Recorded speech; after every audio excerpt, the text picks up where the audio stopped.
on? Thanks for checking out another video. A couple of really quick updates as usual. You can always find my prints up on my website at ryanjleone.com/prints. And there you can get some of my photos that I've printed out and just hang them on your wall, and I would really appreciate that. So please go check that out. And if you can, pick one up. Second, I finally got my bae, my boo, my #1 ride or die back from the shop, working and everything. And thank you so much, Camera Doctor, for fixing my Pentax 6.7. I was having problems with the clutch winder. They fixed it perfectly, charged me a good price, and I'm super excited to start shooting with this again. Okay, so today's video is going to be something I've never done before, but I had a bunch of different stocks that we're going to be talking about, and I just figured why not give it a shot. So today we're actually going to be doing a comparison video. We're going to be comparing 3 different types of black and white 35mm stock. The first one will be the great Ilford 400HP5. The second one is one I've only shot with actually a couple of times. It's Kodak's 400TX black and white film stock. And then the third and final stock we're actually going to be talking about is something made by Lomo. It is Potsdam 100 ISO exposure black and white film.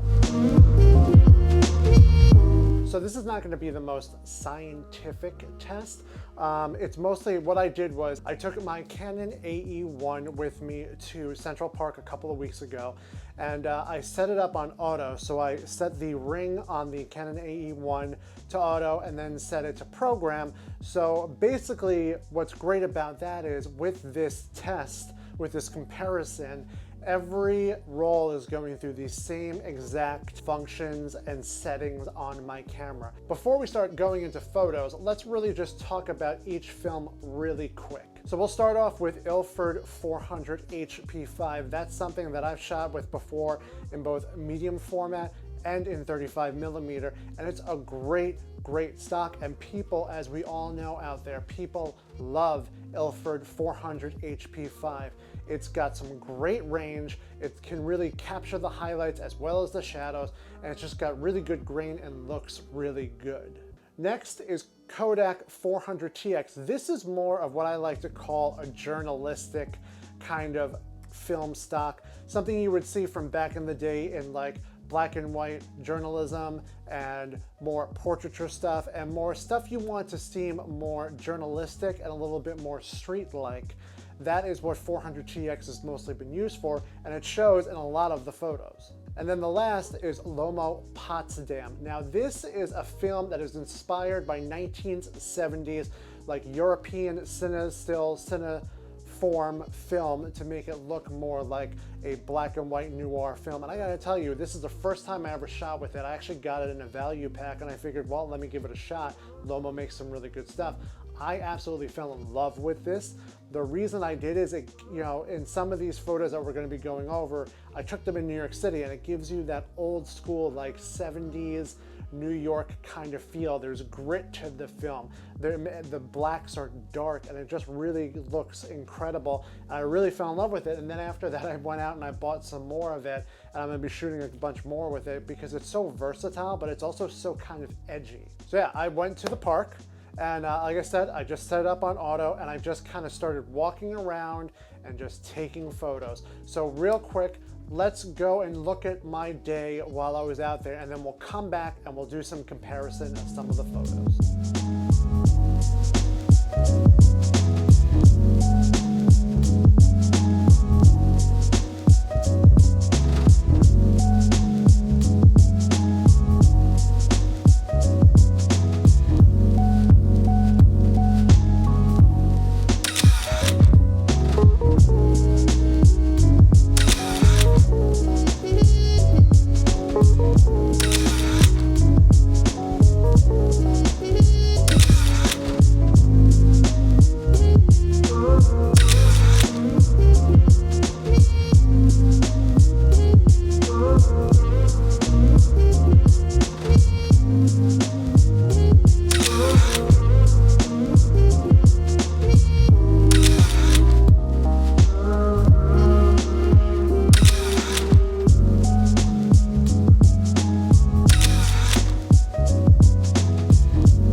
again, this wasn't really super scientific. This was just me walking around, not staying really in the same place twice, starting at one end of the park, going to the other end, and just shooting until the film ran out, and then reloading with the other film. So now you've seen all the variations and all the different film stocks I use. We started with HP, we went to Potsdam, and then we finished out on 400TX. So you can see in them, there's differences in all of them. In the Potsdam, again, it's very like moody, it's very dark, it's very gritty, where the 400TX is cleaner and it's meant to look cleaner. And then you have your Ilford HP5, which is kind of like a middle ground between the both of them. It's clean, but it's also got that gritty kind of dark feel with it as well. So let's bring up 3 images right now, and I'll let you look at the images first for a few seconds, and then on each of them, I'll put which exact film stock it is and see if which one you liked, and if it kind of made you go for a loop and not really realize which one you were looking at.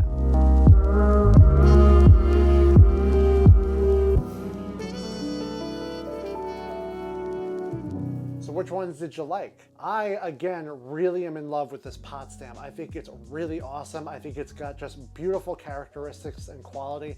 It really gives you that like old, gritty New York kind of feel that you can be bringing to your photos. So those are the 3 film stocks that I used for this. So again, we shot with Ilford 400 HP5, Kodak 400TX, and then the new, well, new to me, Lomo Potsdam.